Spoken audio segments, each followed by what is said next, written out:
नमस्कार, बहुत स्वागत है आपका अपने एमपी के इस खास बुलेटिन में। खबरों के साथ मैं हूं रीनू। सबसे पहले बात करेंगे प्रदेश में कई जगहों पर प्राइवेट स्कूलों की मनमानी की शिकायत पर भी सीएम ने सख्त निर्देश दिए हैं। सीएम डॉक्टर मोहन यादव ने साफ कहा कि किताबें और यूनिफॉर्म के लिए अभिभावक परेशान ना हो।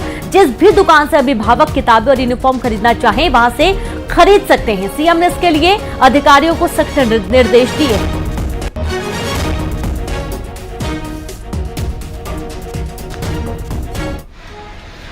स्कूलों के अंदर कापी किताब पे नाम पर लूट होती थी। प्राइवेट स्कूलों के माध्यम से जिला प्रशासन ने को निर्देश जारी कराए हैं कि हर हालत में इस लूट में हमारे अपने अभिभावक परेशान नहीं हो। किताब कापी उनकी अपनी गणवेश जहां उनकी इच्छा वहां से खरीदे, कोई बाध्यता नहीं रहना चाहिए। मुझे इस बात का संतोष है कि इस बात को ध्यान रखेंगे। तो आप ये देखिए कि लगातार प्राइवेट स्कूलों की मनमानी की तस्वीरें सामने आती हैं। एक दुकान सुनिश्चित कर दी जाती है जहां से किताबें, ड्रेस और साथ ही अन्य जो जरूरत की चीज होती हैं स्टूडेंट से जुड़ी हुई, उनको एक ही पर्टिकुलर दुकान से लेना होता है और उसके चलते एक भार पड़ता है जेब पर। तो मुख्यमंत्री ने इस पर सख्ती दिखाई है। और से जरूर करेंगे संवाददाता शैलेंद्र भदौरिया जुड़ गया है। शैलेंद्र, प्राइवेट स्कूलों की मनमानी पर सीएम सख्त नजर आए, क्या कुछ निर्देश इस दौरान? इसे पूरे प्रदेश भर से इस तरह की खबरें आ रही थी कि स्कूल जो है वो मनमानी करा रहे हैं और जो चिन्हित दुकानें हैं केवल उन्हीं पर स्कूल की यूनिफॉर्म और किताबें मिल रही थी और उसकी एक मोटी रकम जो है वो अभिभावकों को चुकानी पड़ रही थी और इसके चलते प्रदेश में कुछ कार्रवाइयां भी देखने को मिली थी। लेकिन चूंकि मामला इतना गंभीर हो गया कि इस पर खुद मुख्यमंत्री डॉक्टर मोहन यादव को संज्ञान लेना पड़ा और उन्होंने खुद माना है कि निजी स्कूल संचालक जो है वो अभिभावकों के साथ लूट कर रहे थे और उस लूट को अब मध्य प्रदेश में नहीं चलने दिया जाएगा। उन्होंने साफ तौर पर कहा कि सभी कलेक्टर और जिला शिक्षा अधिकारियों को निर्देशित कर दिया गया है कि सभी जो स्कूलों के जो निजी स्कूल है उनकी किताबें सभी दुकानों पर मिलना चाहिए, जिससे कि अभिभावक जिस दुकान से चाहे उस दुकान से खरीद लें। मोनोपोली जो है वो जो मध्य प्रदेश में चल रही थी अभी तक निजी स्कूलों की, वो अब चलने वाली नहीं है। क्योंकि देखिए आमतौर पर ये देखने में आता था कि एक स्कूल जो है वो एक दुकान चिन्हित कर देता, उसी दुकान से आपको किताबें लेनी होती थी, उसी दुकान से आपको यूनिफॉर्म लेना होता था और जो कि मनमाने दाम जो है वो दुकानदार वसूलते थे, दूसरी दुकान पर वो किताबें वो यूनिफॉर्म नहीं मिलती थी। तो अभिभावकों को मजबूरन जो है वो एक बड़ी रकम जो है उनको चुकानी पड़ती थी। लेकिन अब इस तरह की मनमानी पर रोक लगाने के निर्देश जो है वो पूरी जो है डॉक्टर मोहन यादव ने दिए हैं। अब निश्चित तौर पर देखना होगा कि क्या आने वाले समय में जो ग्राउंड पर लोग जो काम कर रहे हैं, चाहे वह जिला शिक्षा अधिकारी हों या कलेक्टर हों, वो इसका कितनी सख्ती से पालन करा पाते हैं। यदि वो सख्ती से पालन करा पाएंगे तो निश्चित तौर पर मध्य प्रदेश के जो हजारों बिल्कुल, और ये जो आपने बात कही कि जो जिला कलेक्टर है वो कितना सख्ती से इस बात का पालन करा सकते हैं, इस निर्देश का, ये भी एक बड़ी चुनौती उनके लिए रहने वाला है। शैलेंद्र, बहुत शुक्रिया आपका तमाम जानकारी साझा करने के लिए। तो साथ ही सीएम डॉक्टर मोहन यादव ने राज्य के किसानों को बड़ी राहत देने की घोषणा की है। सीएम ने बेमौसम बारिश और ओलावृष्टि के चलते किसानों को मुआवजा देने की घोषणा की है। सीएम ने कहा कि कम चमक वाला गेहूं भी किसानों से सरकार खरीदेगी। मुख्यमंत्री ने प्रशासन को निर्देश दिए हैं कि किसान बिल्कुल भी परेशान नहीं होना चाहिए। सीएम ने फसल खराब होने पर सर्वे कर जल्द से जल्द मुआवजा देने के निर्देश दे दिए हैं।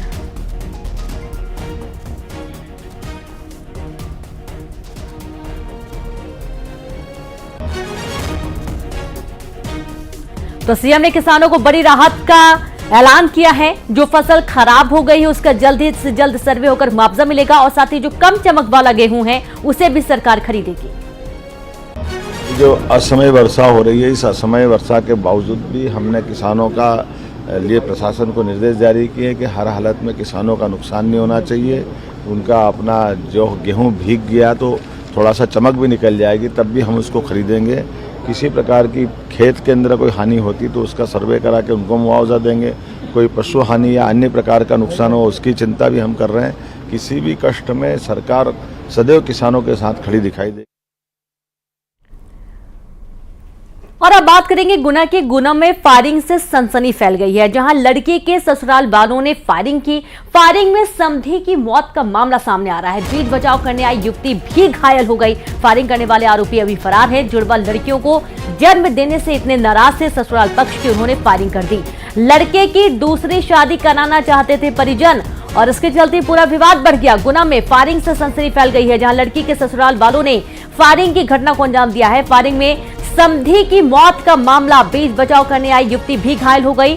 फायरिंग करने वाले आरोपी फरार हो गए। जुड़वा लड़कियों को जन्म देने से नाराज था ससुराल पक्ष और इसके चलते लड़के की दूसरी शादी कराना चाहते थे परिजन, जिस पर विवाद हुआ और विवाद में फायरिंग हो गई। रात के 2 बजे आके धन्ना, धनराज और परसा, रूपा, मोटा, कोमल और अन्य लोग थे, उनको पहचान नहीं पाया। इनको मैंने पहचाना था और भैया पे गोली फायरिंग करके निकल गया था। लेन देन का विवाद था और लड़की थी हमारी, बच्ची वहाँ समझी है, तो बच्ची को लेते नहीं, जाते नहीं और उसका इलाज नहीं करवाते। अभी जो अपने घर पे ही है बच्ची, उसका इलाज हम ही करवा रहे हैं। उसकी डिलीवरी से 2 बच्ची हुई थी, तो ये बोलते हमको दूसरी बच्ची दे दो, इसको हम नहीं रखेंगे। और संवाददाता शैलेंद्र भदौरिया जुड़ गए हैं। शैलेंद्र, गुना में फायरिंग का मामला सामने आया, फायरिंग में समधी की मौत हो गई है।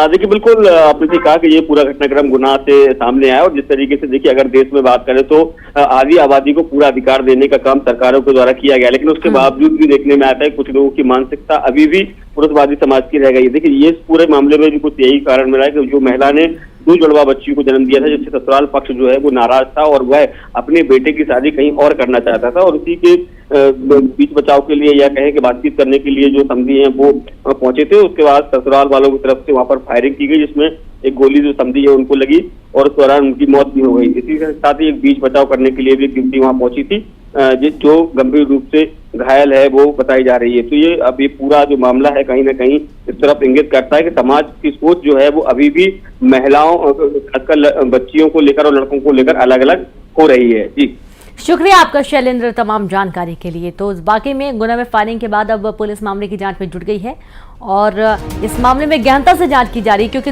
2 जुड़वा बेटियों के होने के बाद ये पूरा मामला गरमाया है। इंदौर में 16वीं मंजिल से कूदकर सुसाइड करने से पहले का सीसीटीवी सामने आया है। 16वीं मंजिल से कूदकर छात्रा ने आत्महत्या कर ली, जहां सुसाइड मामले में छात्रा ने पहले स्कूटी बुक की थी और पैसे देने के बाद बिल्डिंग में गई थी छात्रा। बंद पड़ी बिल्डिंग से कूदकर छात्रा ने सुसाइड किया था। पुलिस को बिल्डिंग की 16वीं मंजिल से छात्रा का मोबाइल और चश्मा बरामद हुआ है। मामले की जांच पुलिस कर रही है। 22 साल की छात्रा ने सुसाइड किया था। बिल्डिंग में किससे मिलने गई थी छात्रा, ये भी एक अहम सवाल है। इस एंगल से भी पुलिस मामले की जांच पड़ताल में जुट गई है। इंदौर में 16वीं मंजिल से कूदकर सुसाइड करने से पहले का सीसीटीवी सामने आया, वो भी आपको दिखा रहे हैं, जहां 16वीं मंजिल से कूदने से पहले छात्रा ने स्कूटी बुक की थी, पैसे देने के बाद बिल्डिंग में आई थी और उसके बाद ऐसा क्या हुआ था कि छात्रा ने आत्महत्या कर ली, या फिर उसे धक्का दिया गया, या फिर उसके साथ कोई अप्रिय घटना हो गई है। तमाम सवालों के आधार पर पुलिस मामले की जांच में जुट गई है।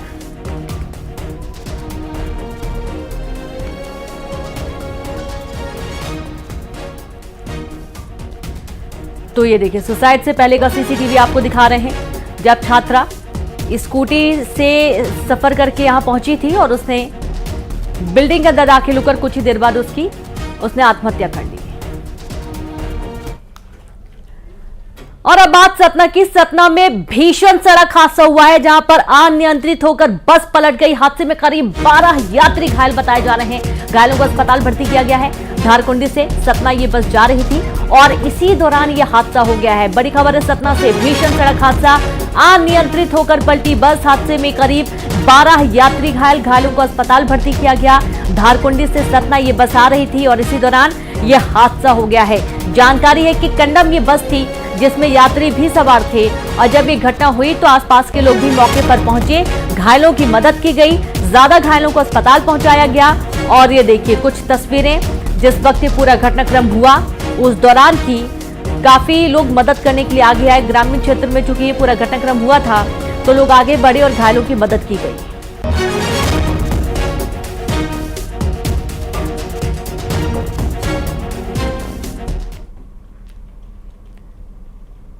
छिंदवाड़ा मध्य प्रदेश की सबसे हॉट सीटों में से एक है और ये कमलनाथ का अभेद किला माना जाता है। इस बार बीजेपी इस किले को ढहाने के लिए पूरा जोर लगा रही है। आरोप प्रत्यारोप का दौर भी तेज होता जा रहा है। अब मंत्री कैलाश विजयवर्गीय ने आरोप लगाया है कि छिंदवाड़ा में नकुलनाथ पैसे देकर लोकतंत्र को खरीदने की कोशिश कर रहे हैं। उनका आरोप है कि नकुलनाथ के घर पर नोटों के बंडल हैं, जिनका इस्तेमाल वह मतदाता को रिश्वत देने के लिए कर रहे हैं।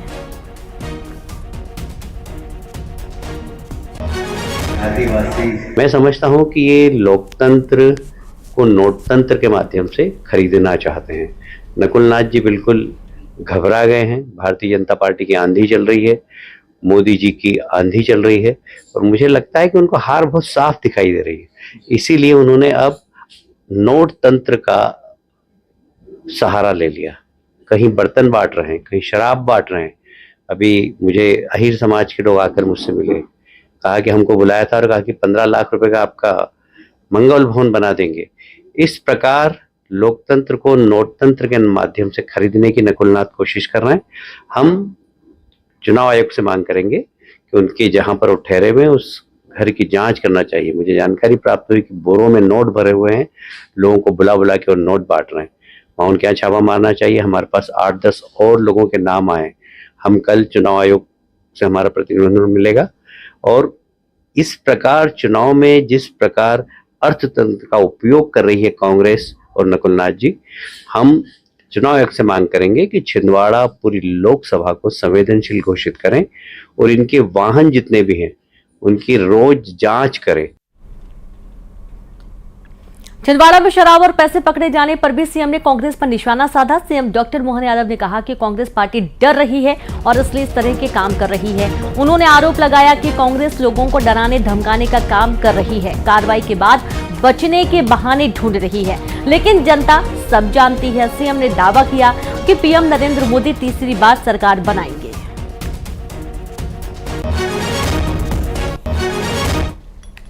डरा रहा है, धमका रहे हैं, और डर के मारे खुद भी 400 उम्मीदवार की बात कर रहे हैं। तो इसका मतलब है कि आप केवल बहाना बना करके हार से बचने का रास्ता ढूंढ रहे हो, लेकिन जनता माफ नहीं करेगी। इस बार निश्चित रूप से यशस्वी प्रधानमंत्री माननीय नरेंद्र मोदी जी तीसरी बार सरकार बना रहे हैं और हमारे सामने दिखाई दे रहे हैं।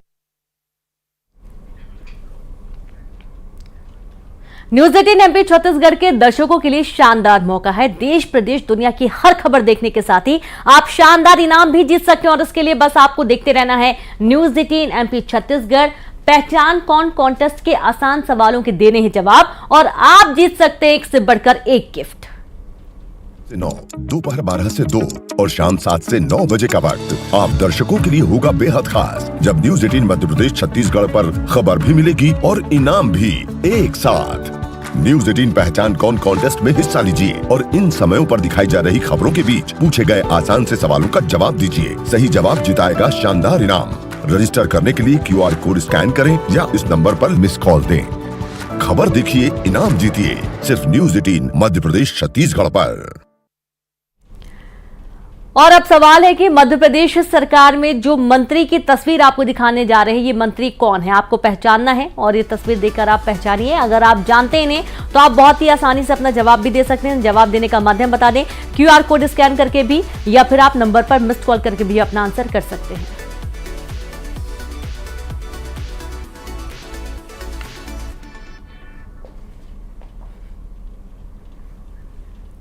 चुनाव के बीच कांग्रेस को झटके पर झटका लग रहा है। भोपाल में बीजेपी मुख्यालय में कई कांग्रेस नेता बीजेपी में शामिल हुए। सुर्खी से पूर्व विधायक पारुल साहू बीजेपी में शामिल हुई। जिला पंचायत उपाध्यक्ष अमित सक्सेना ने भी बीजेपी की सदस्यता ली। इनके अलावा कांग्रेस के प्रदेश महामंत्री शेर सिंह यादव और पूर्व प्रशासनिक अधिकारी प्रतिभा राजपूत ने भी बीजेपी की सदस्यता ग्रहण की, और इनके साथ ही सैकड़ों कार्यकर्ता भी बीजेपी में शामिल हुए। सीएम डॉक्टर मोहन यादव, पूर्व सीएम शिवराज सिंह चौहान और ज्वाइनिंग अभियान के संयोजक नरोत्तम मिश्रा ने इन्हें बीजेपी की सदस्यता दिलाई, और इस मौके पर सीएम डॉक्टर मोहन यादव ने कमलनाथ और नकुलनाथ पर जमकर निशाना साधा। सीएम ने कहा कि कमलनाथ ने छिंदवाड़ा अपने परिवार के अलावा किसी को आगे बढ़ने नहीं दिया, लेकिन इस बार यहां बीजेपी शानदार जीत हासिल करेगी।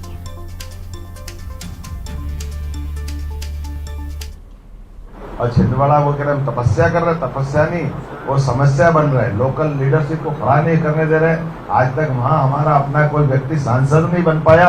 इसका कारण, एकमात्र कारण कमलनाथ जी, वो लगातार लड़ते रहिए। बाद में पत्नी को लड़ाए, फिर बेटे को लड़ाए, बेटा 10 बार लड़े। इसका मतलब कोई वहां के लोग कहाँ जाएंगे जहाँ अपने स्थानीय नेतृत्व भाजपा ऐसे सारे वर्गों के लिए खड़ी है और हम सब मिलकर के निश्चित रूप से इस बार छिंदवाड़ा की जनता ने तय कर लिया, अंदर का और बाहर का, बाहरी व्यक्ति बाहर जाएगा, जो वहां का स्थानीय वो सांसद बनेगा। आज तुर्की विधानसभा से कांग्रेस के पूर्व विधायक ने बीजेपी का दामन थाम लिया है और इस दौरान उन्होंने कहा कि उनके मन में अब राम बसे हैं और जो पार्टी राम के लिए काम कर रही है वो उनके साथ है। इतना ही नहीं, उनका ये भी मानना है कि अब विचार कांग्रेस से मैच नहीं खा रहे हैं। पूर्व विधायक पारुल साहू का हृदय परिवर्तन, कांग्रेस छोड़ बीजेपी में शामिल हुई हैं। मेरे दिल में राम बसते हैं, पारुल साहू ने भी ये बात कही। मेरी विचारधारा कांग्रेस से नहीं मिल पा रही थी, मेरा मन कांग्रेस में नहीं लग रहा था। पारुल का कांग्रेस से मोह भंग हो चुका था और अब पहुंची बीजेपी के संग। आप ये देखिए, उस दौरान की तस्वीर भी आपको दिखा रहे हैं जब उन्होंने बहुत ही गर्मजोशी के साथ बीजेपी की सदस्यता ग्रहण की और देखेंगे सीएम ने उन्हें सदस्यता दिलाई। लगातार जारी है। पारुल साहू जी ने आज बीजेपी ज्वाइन की है, वो हमारे साथ मौजूद हैं। मैम, आप बीजेपी में लंबे समय तक रही, फिर कांग्रेस चलेंगे, वापस से बीजेपी, कैसे ये हृदय परिवर्तन हुआ? देखिए, हृदय में तो हमेशा राम बसे हैं, हृदय में हमेशा राम बसे हैं। तो राम जी की सरकार है और मुझे लगता है संस्कार जो है वो कभी परिवर्तित नहीं होते किसी भी व्यक्ति के। तो कहीं ना कहीं जाने के बाद मुझे लगा कि मेरे संस्कार जो है वो वहाँ पे आइडियोलॉजी से मैच नहीं कर पा रहे हैं, तो मैं अपने परिवार में वापस आई। लेकिन कांग्रेस लगातार ये आरोप लगाती, जो लोग नेता भी छोड़ कर जा रहे हैं, दबाव की राजनीति बीजेपी कर रही है। क्या लगता है कि आपके ऊपर भी कोई दबाव था? देखिए, ऐसा मुझे कहीं से कहीं नहीं लगता है, क्योंकि अपनी इच्छा से अपने परिवार में आना किसी भी प्रकार से इस बात को सिद्ध नहीं करता है। और मुझे लगता है कि जो अपनापन मुझे आज यहाँ मिला है, माननीय शिवराज सिंह जी भी यहाँ उपस्थित थे, माननीय हमारे मुख्यमंत्री जी भी उपस्थित थे, सम्माननीय बड़े भाई साहब नरोत्तम जी, इन्होंने मुझे अपनी बहन माना है और बहन को जो स्नेह दिया है और आशीर्वाद दिया है वो अपने परिवार में ही मिल सकता है। अब बीजेपी में अपनी भूमिका कैसे देख पा रही हैं? जो पार्टी तय करेगी, क्योंकि भारतीय जनता पार्टी के संस्कार ऐसे ही हैं कि जो हम सब कार्यकर्ता के तरह काम करते हैं और जो भूमिका तय करती है वो पार्टी करती है। बहुत धन्यवाद देखिए पारुल साहू जी, जिनका साफ तौर पर ये कहना है कि हृदय में तो हमेशा राम थे और जो कांग्रेस की आइडियोलॉजी है उससे उनकी मैच नहीं खा रही थी और यही कारण है कि एक बार फिर उन्होंने बीजेपी में वापसी की है। दीपक कुमार के साथ सैलन सिंह, न्यूज़ 18 भोपाल। मुख्यमंत्री डॉक्टर मोहन यादव ने कांग्रेस नेता दिग्विजय सिंह पर भी जमकर निशाना साधा। सीएम ने कहा कि दिग्विजय सिंह तो रण छोड़कर ही भाग गए, वे अब राजगढ़ पहुंचे हैं जहां अकेले चुनाव लड़ने में भी डर रहे हैं। 4 और लोगों को चुनाव लड़ाने की बात कर रहे हैं। उन्होंने आरोप लगाया कि दिग्विजय सिंह ने प्रदेश का बंटाधार किया है। सीएम ने कहा कि कांग्रेस के नेता मैदान छोड़कर भाग रहे हैं। भगवान श्री राम का उपहास करने पर कांग्रेस की ये दुर्दशा हुई है। यहाँ के दिग्विजय कांग्रेस वाले तो मैदान छोड़ के पहले ही भाग गए भोपाल से। उनको लगा कि अब हम यहाँ जीत नहीं सकते और जीतने के लिए राजगढ़ में भी ढूंढ रहे हैं, तो क्या मैं अकेला नहीं लड़ूंगा, 400 और लड़ाओ, उसमें से कभी झील जाल में जीत जाऊं तो एक क्या बोलते हैं उसको, ऐसा एक दाव लगाओ ना, जिस दाव में 100% जीतने की गारंटी तो नहीं, लेकिन कभी कभी हारने से बचने की आंख में धूल झोंक करके रास्ता निकलता है। उनने बीमार हो राज्य से दिग्विजय सिंह जी के सिर पे तो वो इतना बड़ा कलंक है कि एक अच्छे खासे राज्य की सड़क, बिजली, पानी सबका अगर नुकसान या सत्यानाश करने का श्रेय किसी के नाम पे है, इसलिए उनके लिए एक शब्द चलता था बंटाधार, और बंटाधार के माध्यम से आज एक अच्छे राज्य के रूप में स्थापित किया। दिग्विजय अभियान में यहाँ के दिग्विजय कांग्रेस वाले तो मैदान छोड़ के पहले ही भाग गए भोपाल से। उनको लगा कि अब हम यहाँ जीत नहीं सकते और जीतने के लिए राजगढ़ में भी ढूंढ रहे हैं, तो क्या मैं अकेला नहीं लड़ूंगा, 400 और लड़ाओ, उसमें से कभी झील जाल में जीत जाऊं तो एक क्या बोलते हैं उसको, ऐसा एक दाव लगाओ ना, जिस दाव में 100% जीतने के। हाईकोर्ट के इंदौर खंडपीठ से बड़ी खबर आ रही, जहां नेता प्रतिपक्ष उमंग सिंघार की मुश्किलें बढ़ गई हैं। अदालत ने जारी किया उपस्थित होने का नोटिस। उमंग सिंघार को 4 सप्ताह बाद होना है अदालत में पेश। विधानसभा चुनाव 2023 का ये पूरा मामला बताया जा रहा है, जहां गंदवानी सीट से सिंघार के निर्वाचन के खिलाफ लगाई गई थी याचिका। बीजेपी प्रत्याशी सरदार सिंह मेढ़ा ने याचिका लगाई थी। उमंग सिंघार, धूम सिंह मंडलोई और सुमन बाई अनारिक को कोर्ट में उपस्थित होने का नोटिस जारी हुआ था।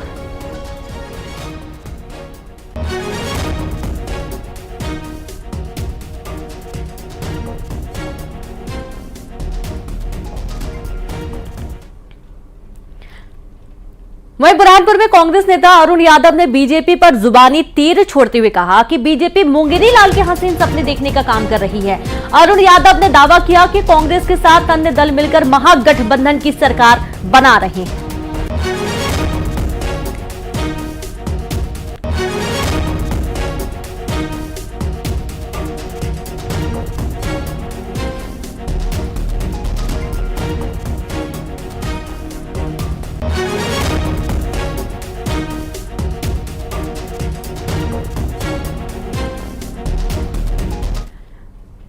और चलिए अब देखेंगे